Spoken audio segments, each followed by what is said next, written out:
Não, você tá usando várias saídas ou bastante?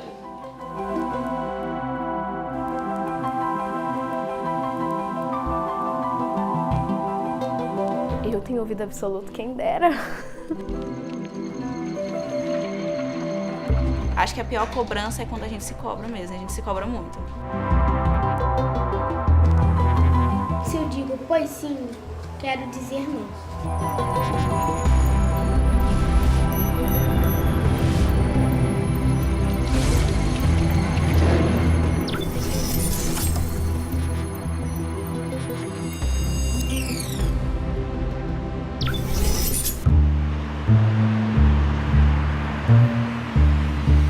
Quando eu descobri que eu era superdotado, eu tava na 4ª série, se eu não me engano, ou 3ª, finalzinho.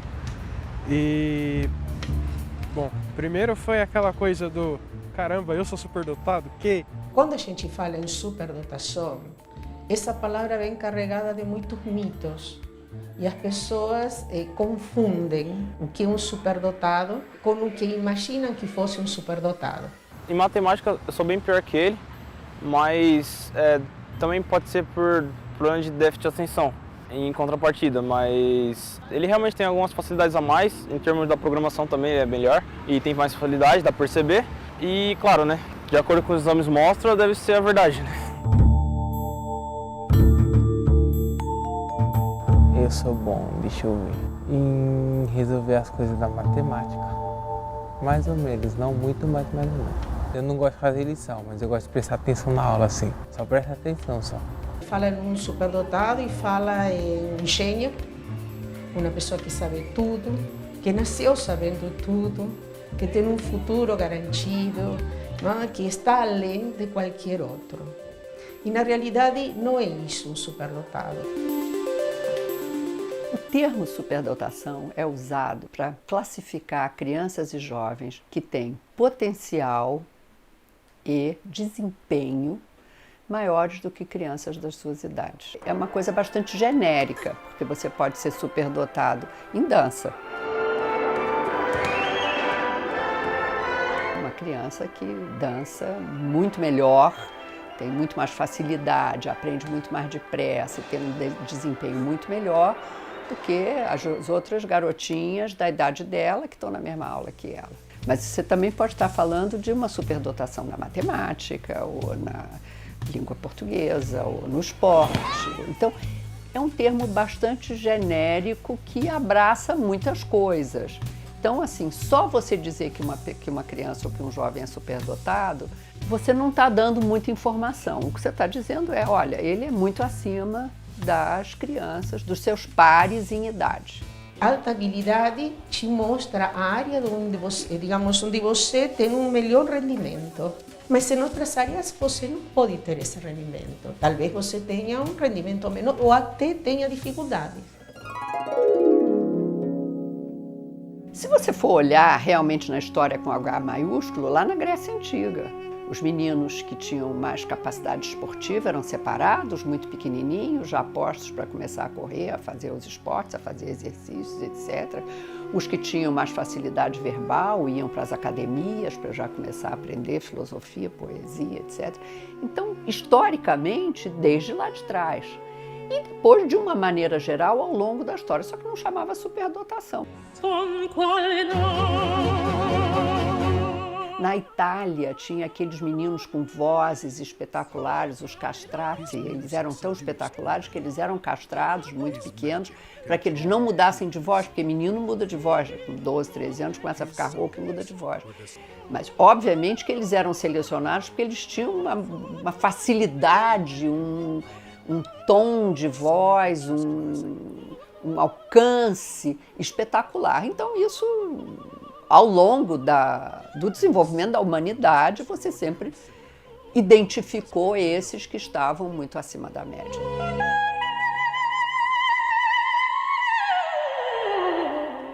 Agora, o que a gente fez no século XX é começar a identificar nas escolas, e tem países que fazem isso com muito mais agilidade, quer dizer, identificam essas crianças e esses jovens, e eles são mandados para programas que realmente visam o nível em que eles estão, para que eles possam trabalhar nesse nível melhor, né? E outros países, infelizmente como o nosso, fazem muito pouco.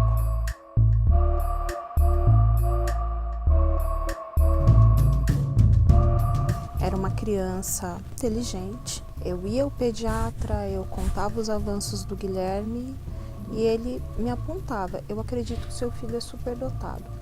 Mas ele era um bebê.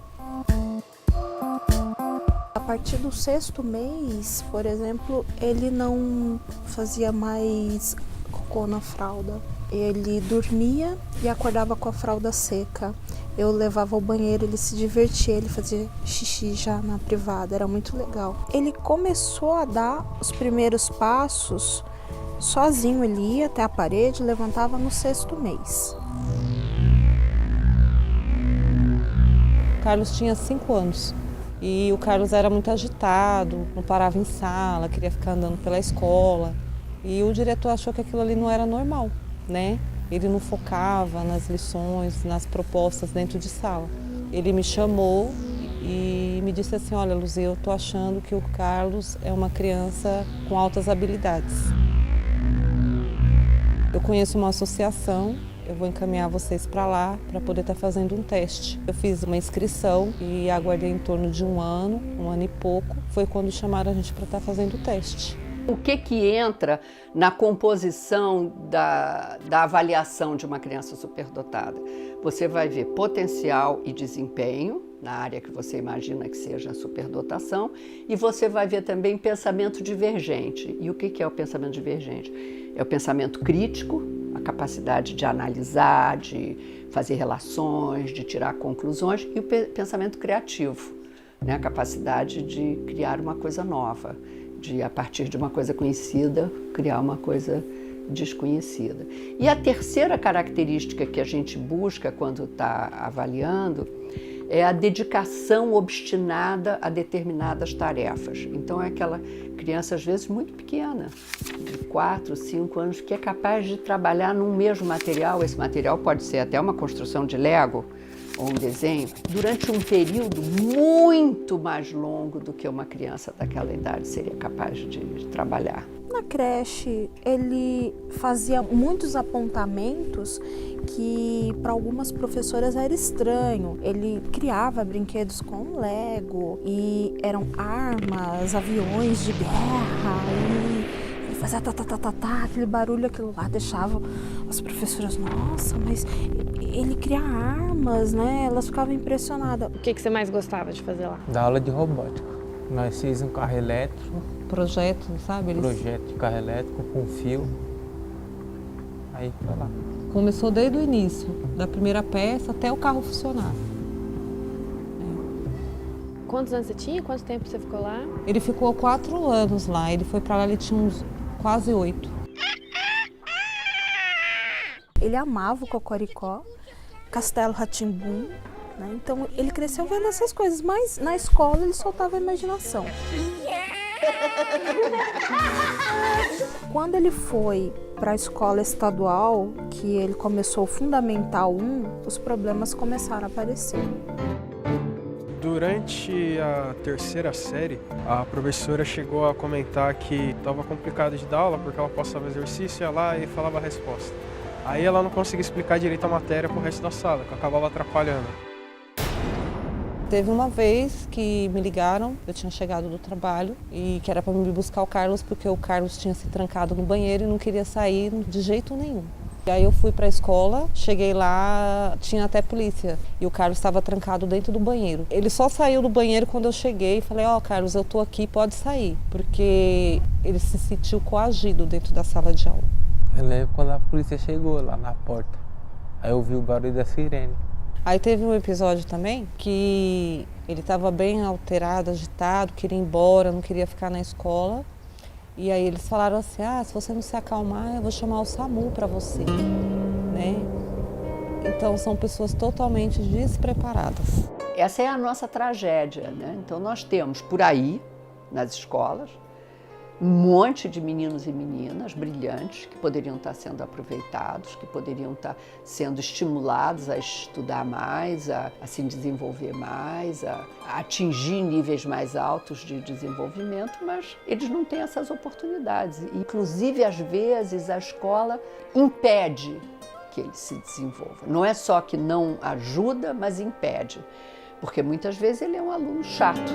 Uma época eu trabalhei numa faculdade e lá eu conheci um médico que ele frequentava a cafeteria onde eu trabalhava, ele era um psiquiatra infantil e foi aí que ele me ajudou com meu filho.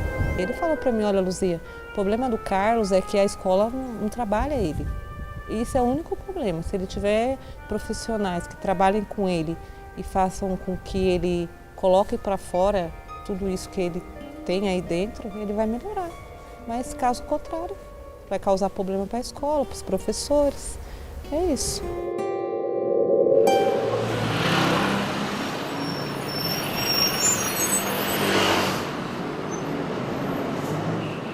Era uma turma de 40 alunos, começou a ser mais um problema para ela. Ele já sabe o que eu vou falar e ele atrapalha a aula. Ele começa a fazer muito barulho, ele fica brincando de carrinho na janela, ele está se levantando da cadeira, ele está perdendo totalmente o interesse. Eu acredito que seu filho seja superdotado. Eu dei risada, né? E era justamente aquela época que tinha mais a ideia do não, o superdotado ele é um gênio, ele tem um conhecimento totalmente diferente de uma pessoa normal. E não é nada disso. Mas aí a escola acabou colocando uma certa pressão para fazer a avaliação. E aí minha mãe acabou me levando até a psicóloga para fazer a tal da avaliação. A criança está propensa a desenvolver habilidades se for estimulada corretamente. Se não pode ficar isso latente até desenvolver, ou às vezes, por não ser desenvolvido de forma apropriada, criar alguns certos problemas como depressão, frustração, aquela coisa de não saber o que fazer ou como fazer, e trazer problemas futuramente. Eu me lembro que ele chegou da escola, fui buscar ele, estava bem alterado, bem agitado. Chegou em casa, ele estava muito nervoso, já veio nervoso na rua. Aí chegou em casa, eu estava lá na cozinha, aí ele saiu correndo e ele falou assim, ninguém gosta de mim, então eu vou me matar. E aí eu tive que puxei ele já estava pendurado na janela. Aí dali eu comecei a ter vários cuidados, né?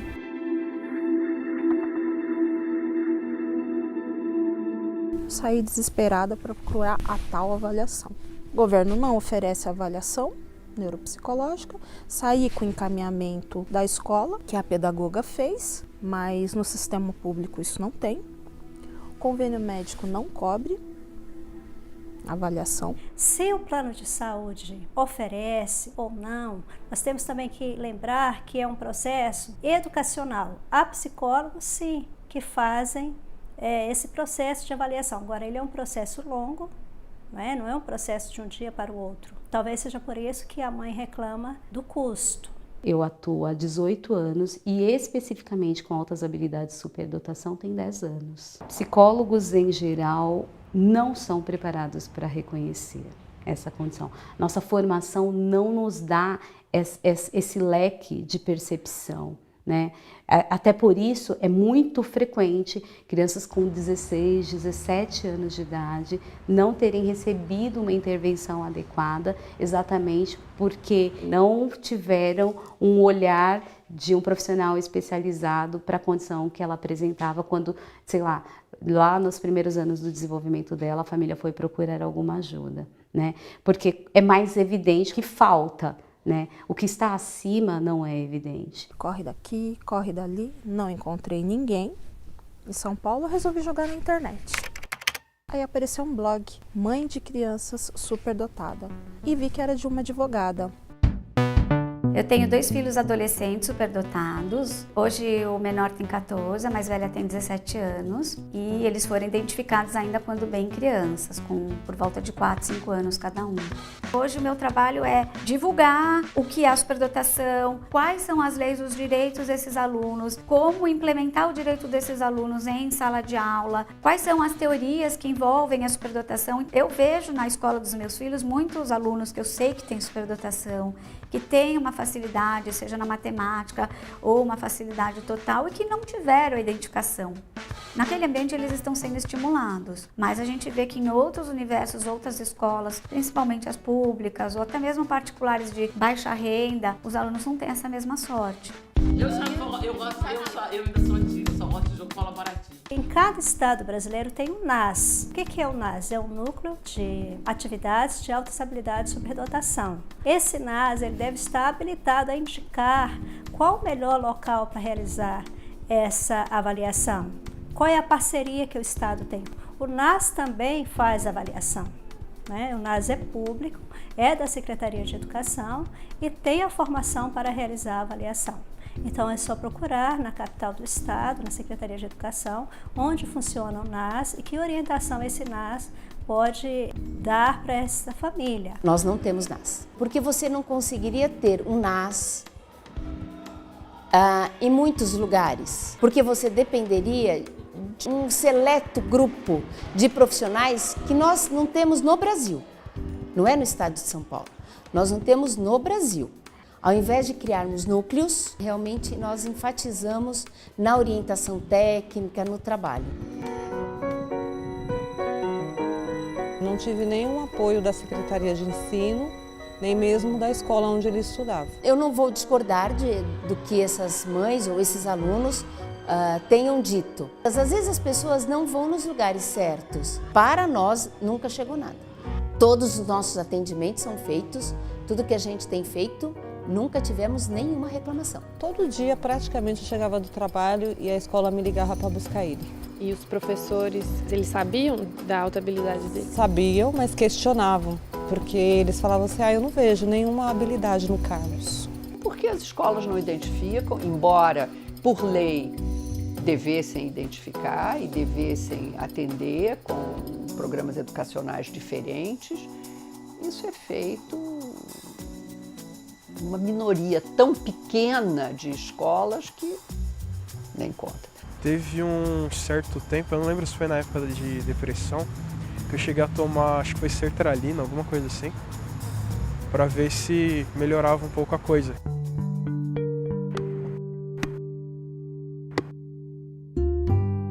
Ele toma 3 remédios controlados. Um para transtorno de comportamento. Tem um remédio que ele toma para dormir também, porque desde os 5 para 6 anos ele toma esse remédio. Eu parei de tomar o remédio porque eu percebia que eu ficava muito travado quando eu tomava o remédio. No caso do meu filho, do Carlos, por ele ser uma criança superdotada, isso só trouxe problemas para ele, porque ele não teve atendimento necessário, o que ele precisava. Não é isso que a sociedade fala, que uma pessoa que tem superdotado tem facilidade para tudo. Não tem. Eu fui só receber esse título, essa denominação de auto-habilidoso na idade adulta, por volta dos 25 anos, dentro da Universidade de São Paulo, através de uma orientadora que eu tinha, a professora Nelly Garcia, que é especialista em educação especial, mas durante toda a história de vida, você notava que você era um certo estranho no ninho, sempre na escola, né? Eu ganhei um livro quando eu nasci, de uma tia minha, um livro da grande autora Maria José Dupré. Eu tinha por volta de 4 anos de idade, então eu perguntei, que letra é essa? Que letra é aquela, né? E tive ali uma autoalfabetização. A gente estava no pré, nas séries iniciais e tudo mais, e comecei a fazer bagunça. É uma coisa muito comum para quem é superdotado. Às vezes se identifica como nerd, o quieto, pode ser assim, mas também é um bagunceiro. A professora disse, vocês têm que prestar atenção, vocês nunca vão ser alguém na vida se fizer bagunça na escola. E eu falei, olha professora, eu sei ler e escrever. Mas naquele momento eu descobri que bastava unir os fonemas, unir as sílabas, unir as situações que eu estava lendo. Ao invés de ser tratada dessa questão, assim, olha, ele 2 ou 3 anos antes do que é considerado normal, já sabe ler, eu simplesmente fui enviado para a diretoria de castigo, né? Se fez segredo que eu sabia ler, ele já sabe ler, mas deixa ele aí, vamos fingir que ele não sabe e vamos seguir adiante com a escolarização. é muito mais fácil eu dar uma aula se todo mundo está na mesma página 137 comigo. Né? Agora, se eu tenho alguns que estão muito abaixo, que não conseguiram ainda chegar lá, ou outros que já passaram por isso há muito tempo, eu vou ter que dar uma aula diferente. Porque você pode separar em grupos, você pode pegar esses que sabem mais para fazer uma coisa mais independentemente, enquanto você precisa se concentrar naquele grupo que não consegue trabalhar independentemente. Você torna a sala de aula uma coisa muito mais dinâmica e que no início é difícil. Isso levou, na segunda série, a um completo desinteresse pela escola. Aquelas atividades eram muito tediosas, eram muito fáceis, não chamavam atenção, não apresentavam desafio. O meu desempenho, que era médio, até então começou a cair muito. Eu comecei a não fazer mais as provas, não fazer mais os exercícios, e foi levantado naquela época, inclusive, que eu estava desenvolvendo algum tipo de deficiência intelectual, algum tipo de especificidade que me levava a ter um baixo desempenho.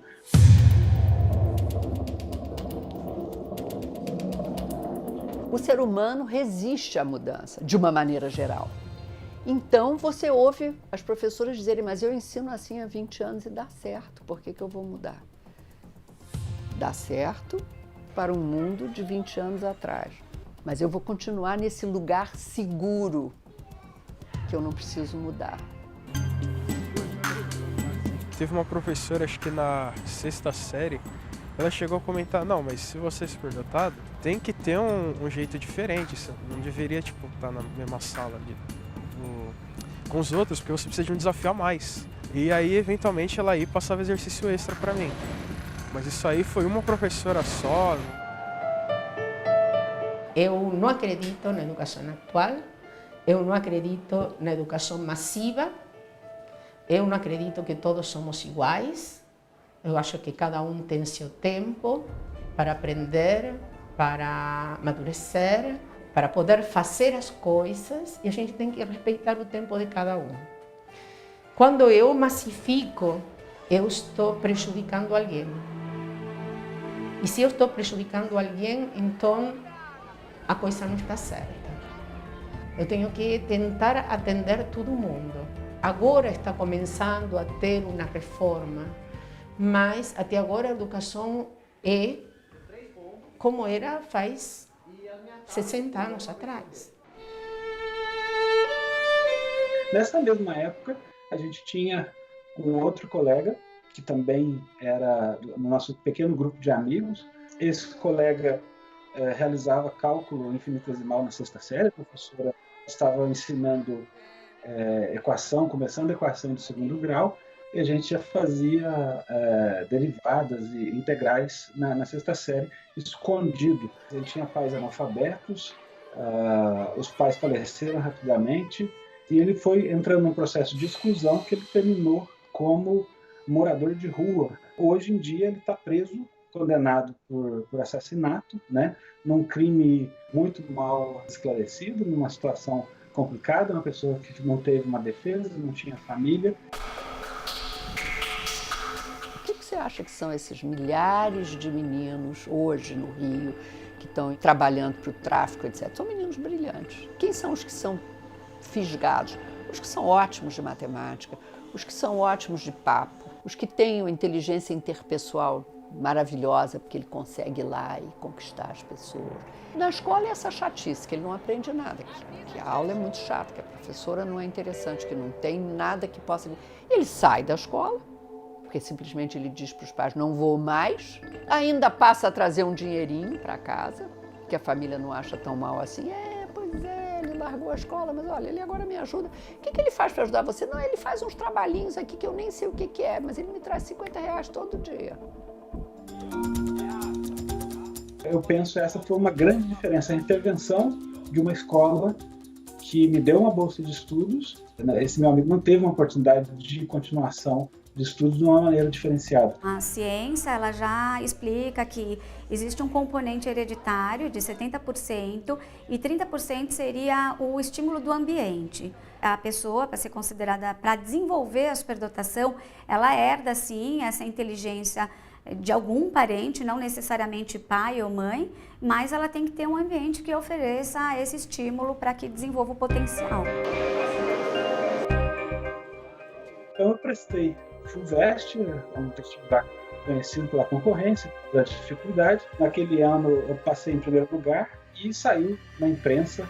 Na época, assim, ele passou em primeiro lugar e escolheu pedagogia, né? E já reflete um pouco como o educador é visto no Brasil. Vai para direito, vai para medicina, vai para engenharia, vai fazer pedagogia. Ele sempre se remetia à mãe dele, que era professora, e que isso foi uma escolha em razão de algo que ele tinha recebido da mãe.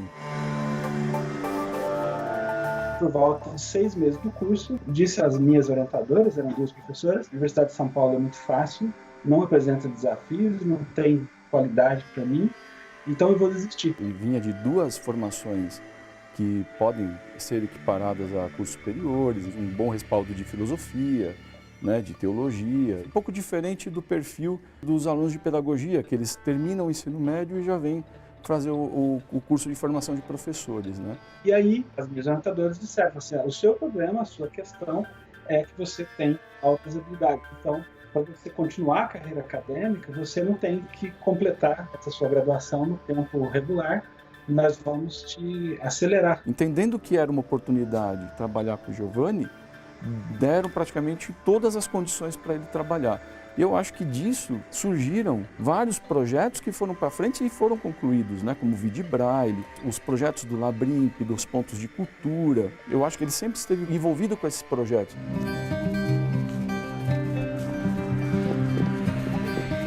A minha filha mais velha, ela tinha 4 anos e 8 meses. Ela fez uma série de testes de inteligência, o QI muito alto. Então, a indicação da psicóloga para a escola foi de aceleração de série e que ela tinha maturidade para isso. Quantas escolas proíbem a aceleração das crianças? Quantas escolas falaram para mim que não acreditam na superdotação, como se superdotação fosse uma religião, né? Então, não acredito, não tem que acreditar, a superdotação está aí. Existe uma resistência contra a aceleração. São vários mitos. O mito, por exemplo, de se perder a infância. O adiantamento de série que a escola propunha era de uma série só. Ela iria conviver com alunos um ano e pouquinho mais velhos do que ela. As outras crianças que apresentam alta habilidade e não precisam de aceleração são crianças que precisam de enriquecimento curricular. Isso não significa adiantar matéria. Isso significa aprofundar a matéria. Isso também é complicado, porque os professores acham que dando mais exercícios, eles satisfazem essa necessidade especial. E dando mais exercício, você satura a criança. Fico o dia todo na rua, jogando bola. Em casa, eu mexo no celular e fico assistindo TV. De vez em quando eu vou pro meu primo jogar videogame. Então a criança prefere não fazer nada, nem falar, para não ter esse bombardeio de atividades. Essa criança não precisa bombardeio de atividades, essa criança precisa desafios. Qual seria o desafio que você gostaria de ter? Tipo, mexer no computador, robótica, essas coisas. Eu gosto de criar as coisas, montar peças. A aceleração pode ser uma aceleração de série, mas pode ser uma aceleração de matéria. Só fico prestando atenção, mas eu tenho preguiça de escrever. Desde criança eu tenho preguiça de escrever. Aí um dia o professor estava na sala, perguntou um negócio, eu respondi. Aí ele ficou desacreditado, porque ninguém sabia, só eu sabia e eu não faço lição. Às vezes, o mais apropriado é você fazer a aceleração de matéria. E às vezes o mais apropriado é você acelerar de série um pouco e dentro da série acelerar alguma matéria. Eu fico triste porque eu acho que ele poderia estar bem, poderia estar fazendo coisas novas. Talvez se eu tivesse condições financeiras, meu filho já teria até fazendo faculdade. Seria acelerado, né? Mas em escola pública é complicado. Ele não se acha um superdotado. Você vê neles uma depressão contínua.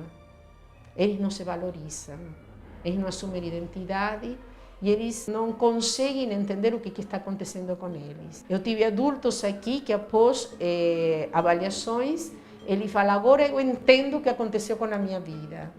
Ele deveria ter entendido isso muito antes. Não sou eu porque dou uma avaliação que ele tem que saber que as coisas não estão caminhando, que tem que ir por outro lado, né? E agora encontrar a solução a todos os problemas. Não é assim.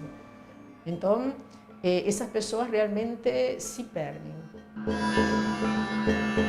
Eu estava matriculado no curso de grego antigo, o grego que Aristóteles falava. O curso total eram 5 anos e, por exemplo, na primeira semana, meu professor na Itália, ele disse, olha, você já pode ir para o 3º ano, mas como isso? Enquanto, por exemplo, em países da Europa, isso era natural, apesar deles nunca terem me falado, você tem altas habilidades, mas assim, se oferecia uma atenção diferenciada, se oferecia uma facilidade, não se colocavam obstáculos, né?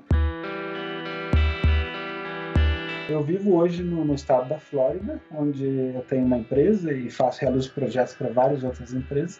Chegando aqui, eu fui descobrir que só o estado da Flórida atende por volta de 50 mil autohabilidosos. Eu vivo aqui a poucas horas da NASA, as crianças fazem estágio da NASA, eles fazem estágio na Google, fazem estágio em grandes iniciativas de tecnologia, de ciência, de artes, de entretenimento, enquanto se tem 50 mil apenas um estado, o Brasil, o Ministério da Educação, as últimas estatísticas são por volta de 15 mil crianças identificadas, mas não se sabe nem quantas são atendidas. E isso num país inteiro como o Brasil. O nosso número ele ainda é muito pequeno. Para você ter uma ideia, ele não chega a 1% dos alunos que estão matriculados na educação básica. A subnotificação seria caso o aluno saiba, a família saiba e não notifique.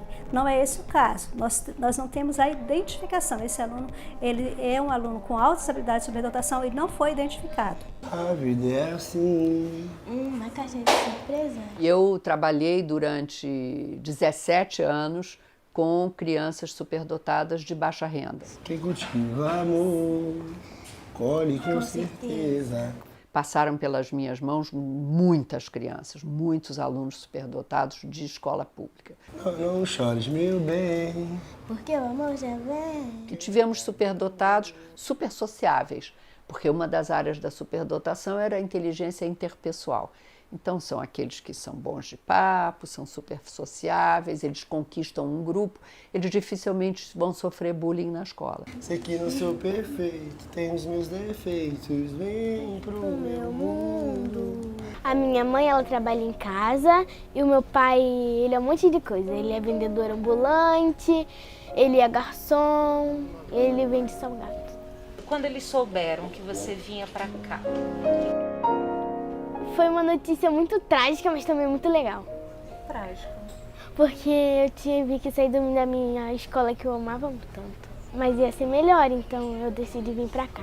O Instituto Leca é um instituto social que já funciona há 15 anos aqui na cidade do Rio de Janeiro. O que eles tinham pertinho deles? O Rio! A ideia do instituto é ajudar crianças de baixa renda do ponto de vista cultural, acadêmico, e a gente também tem essa preocupação com toda a formação moral e ética dessas crianças. Eu devo olhar para você ou para a câmera? Eu moro em Vila Isabel e antes de conhecer aqui o Instituto Leca, eu estudava numa escola da prefeitura, né? Teve um dia lá, chegou uma funcionária aqui do Leca, ela colocou uma prova pra gente fazer, ela falou que se a gente tirasse uma nota boa na prova, as melhores notas iam ganhar uma bolsa de estudos, né? Eu não sabia o que era uma bolsa de estudos, eu pensei que era uma bolsa com cadernos, essas coisas. Depois ligaram pra minha mãe, falaram que eu tinha passado pro Instituto Leca, eu não sabia o que era, eu comecei a vir aqui e descobri que era um lugar onde eu podia estudar mais pra fazer as outras provas, pra colégios melhores. Quando eles são selecionados, eles passam 2 anos frequentando aqui diariamente. No primeiro ano, que é o 4º ano, a gente faz um enriquecimento cultural, eles fazem passeios culturais, a gente visita museus da cidade, trabalha com temas variados para ampliar o conhecimento deles e faz uma aceleração acadêmica. Tanto que eles estão no 4º ano e trabalham com livro na matemática e no português de 5º ano.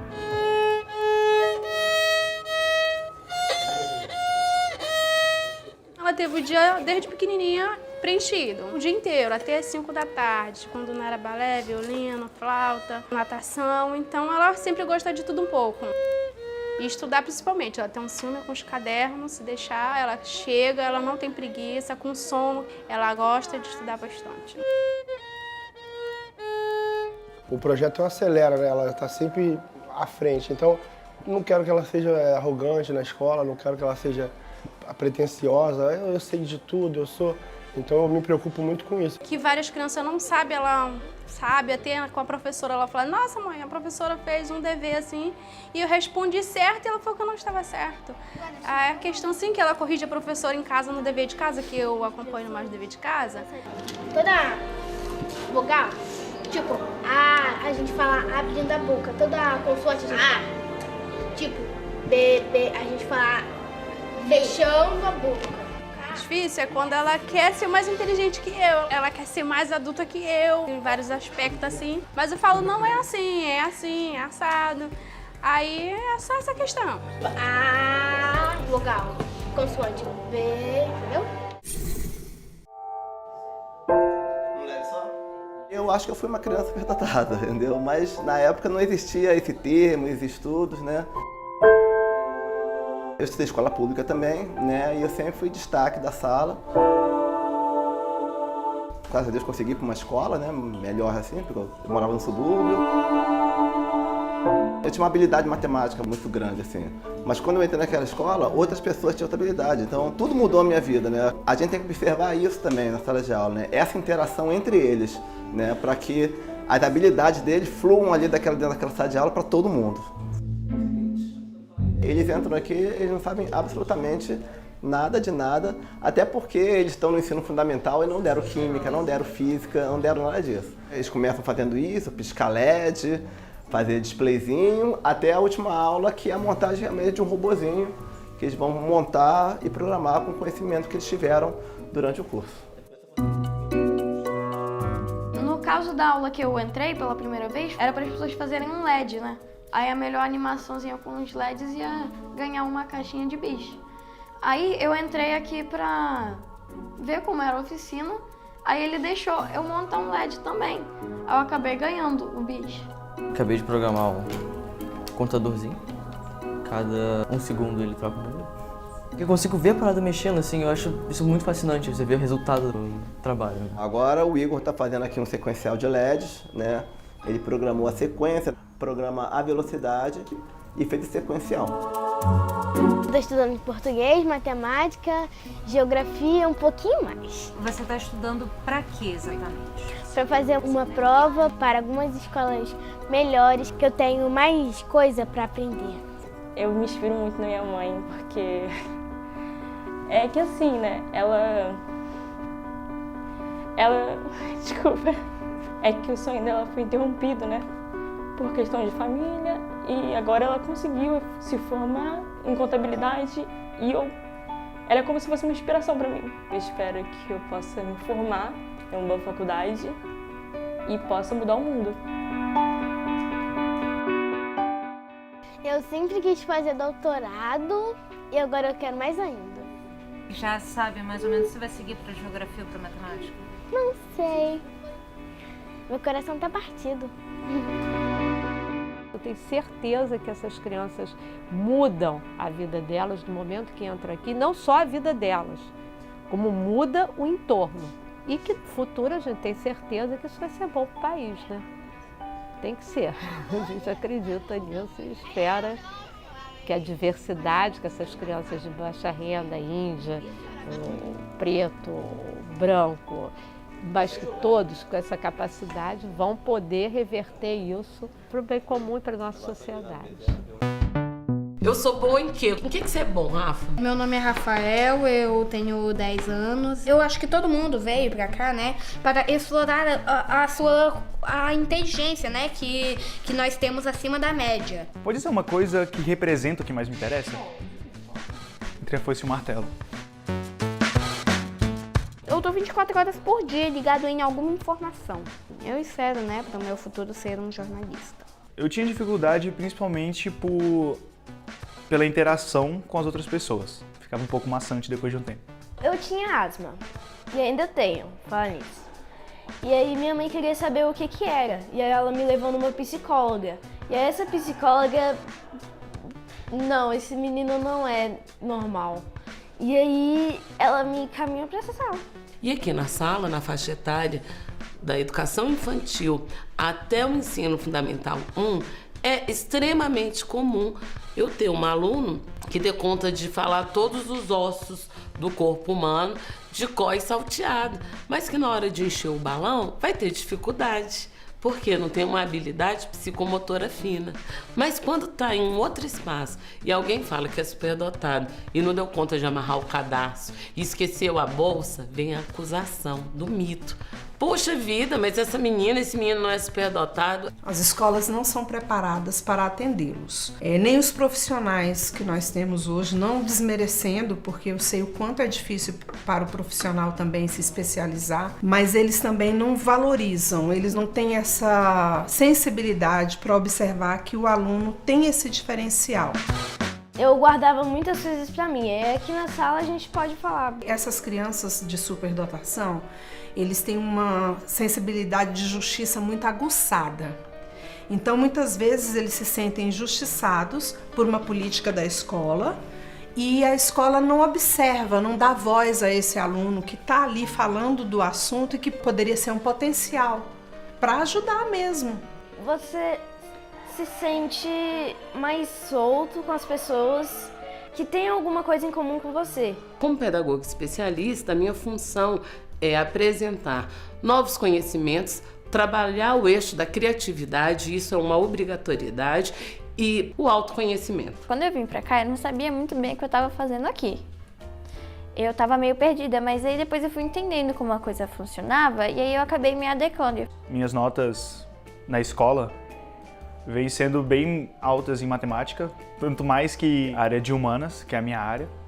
Rola troca cultural, troca de experiências. É muito difícil para as pessoas elas entenderem essa coisa da superdotação, porque eu já ouvi que assim, não, você é superdotado, então você tem que saber tudo. Mas não é assim, as pessoas não entendem que a gente não sabe tudo. A gente só tem uma inteligência que é acima da média. Já tem pessoas que são normais, entendeu? Pessoas que, nossa, que legal você é superdotado, e como é que é isso? Fala, normal. Tipo, sei lá, nunca comi porco na vida, não sei o gosto. Mesma coisa.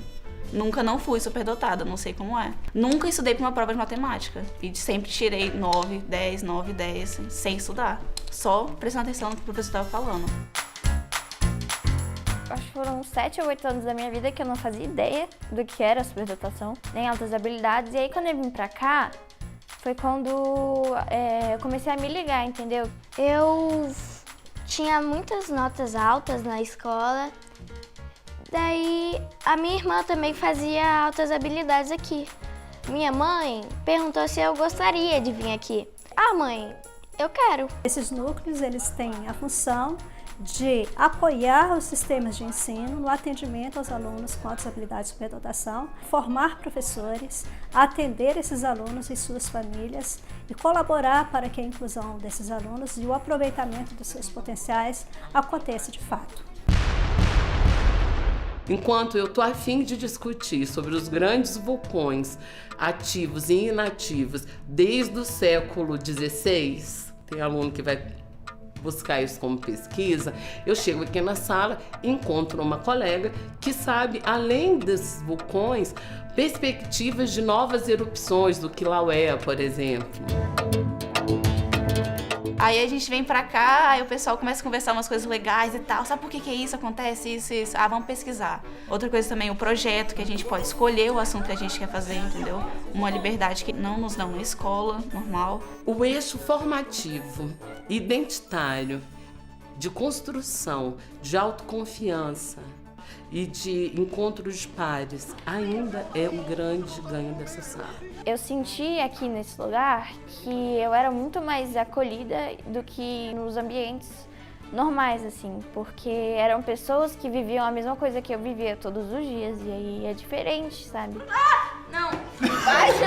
É muito legal. Eu acho que Eu aprendi mais coisas aqui. A minha vida mudou quando eu vim pra cá. Meu nome é Nicole Luz, eu tenho 16 anos e eu sou cantora. Ser superdotada pra mim, às vezes é uma sede de conhecimento, sabe? A gente pôde perceber que logo pequena, né, ela tinha algumas atitudes que não eram convencionais de uma criança para a idade dela. A fluência, a capacidade de falar muito rápido, a capacidade de concatenar as ideias, seguir instruções, ser muito certa naquilo que era pedido e muito precisa naquilo que era solicitado. Então isso fez toda a diferença. Por volta de 8 anos, mais ou menos, eu conheci o Centro de Altas Habilidades, gerido, né, pela Secretaria de Educação do Distrito Federal, e é um centro de referência aqui mesmo em Sobradinho, e posteriormente ela foi encaminhada, recebeu encaminhamento para ir para a Escola de Música de Brasília. Nisso eu aprendi a falar o inglês e o espanhol, o que me ajuda muito hoje, ajuda na minha carreira, ajuda eu ir para os outros países, fazer, por exemplo, a minha turnê. Então, eu acho que isso foi algo que foi descoberto a partir da observação das pessoas que estavam ao meu redor, porque você não consegue falar, eu tenho outras habilidades. Foram as pessoas que estavam perto de mim que observaram e eu fui indicada para fazer o teste. Eu não sei parar de te olhar. Meu pai conheceu minha mãe no casamento cantando e nisso se casaram, tô aqui, cresci vivendo a música e eu acho que as outras habilidades foram descobertas a partir disso. E no caso da Nicole, o que a gente acha de extrema significância é o fato dela estar ouvindo uma música, ela consegue fazer um contracanto, fazer uma terça, fazer uma segunda, cantar em cima de determinada melodia, inventar uma nova música com aquela nova melodia e essa facilidade muito grande na área da linguagem, especificamente aplicada à música. Na minha área de superdotação, eu acredito que o melhor em ser superdotada é poder usar isso a meu favor na música. Porque eu tenho essa facilidade de falar com o público, essa facilidade de poder me mostrar do jeito que eu sou e eu não tenho um problema com isso, sabe? Eu tô lá no palco, eu me sinto livre para ser quem eu sou. Isso me ajudou a ter a presença de palco, a encarar o público, a poder ir num programa como The Voice, como Ídolos, como iPop, fazer uma transmissão internacional, fazer um programa totalmente em inglês. Eu acho que a superdotação me ajudou nessas coisas.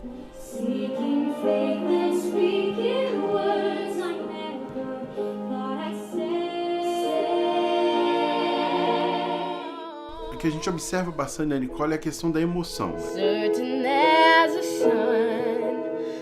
Chora muito fácil, então qualquer situação, a gente fala até em inauguração do supermercado, ela chora. Ela sabe que ela tem essas habilidades, ela tem consciência disso já, mas ela não perde a emoção, que acho que isso é vital.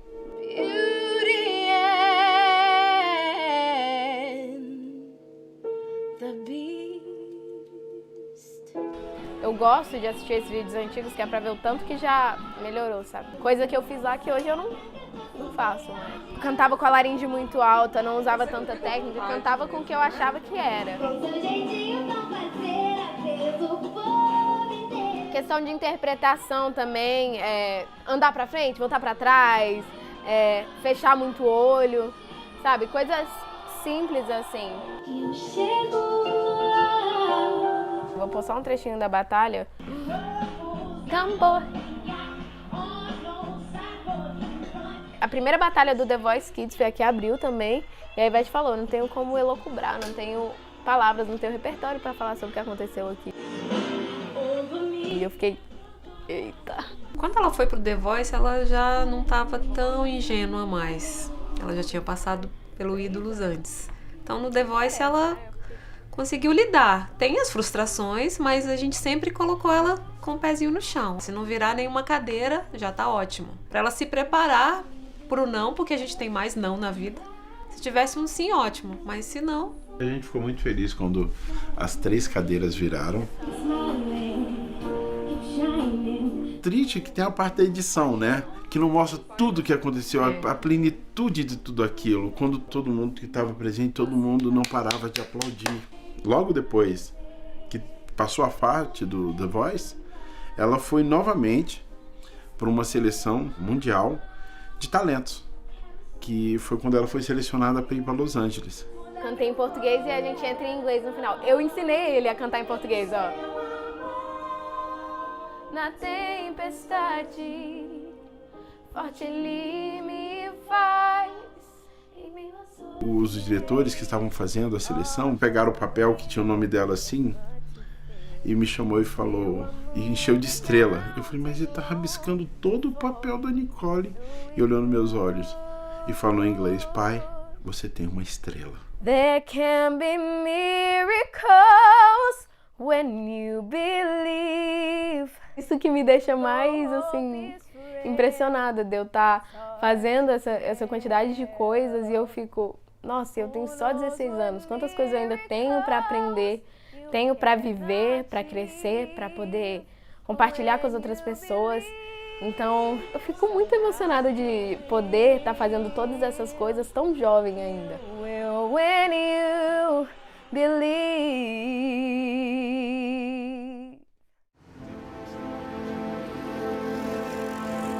A parte mais legal disso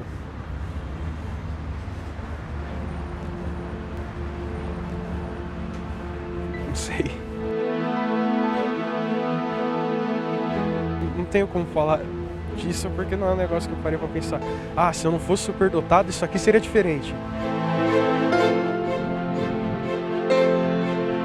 Você chegou a sofrer bullying na escola? Você pode contar um pouquinho pra gente? Não gosto.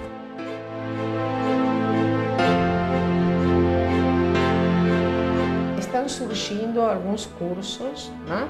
Em Rio de Janeiro também, em Brasília, na Universidade de Santa Maria, em Rio Grande do Sul.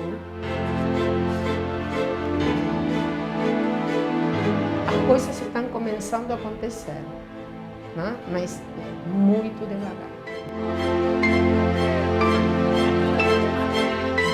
Ah, você passou no NB? Passei. Pra quê? Pra matemática. Ah, matemática? Mas você vai fazer o quê da vida? Você vai ser professor? Eu falei, vou. Aí, ó, o fofurômetro explodiu. Foi a primeira vez que o fofurômetro explodiu no programa, então eu achei ótimo. Se você não falasse com ele, ele não falava com você, mas a partir do momento que você puxasse conversa, você tinha que reservar aí sim umas 2 horas de conversa. Aqui nos Estados Unidos, me casei com uma brasileira, posso permanecer aqui o resto da vida, o tempo que eu desejar, sem nenhuma dificuldade. E me disseram que seja muito bem-vindo a esse país. Essa semana eu tive uma notícia maravilhosa de um aluno meu, que foi meu aluno no primeiro instituto.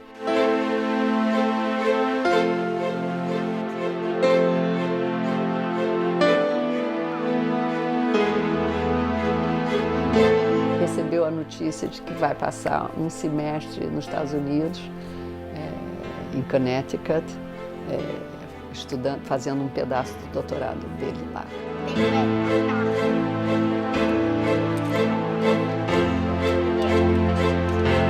Morador de uma comunidade aqui da cidade do Rio de Janeiro, muito pobre.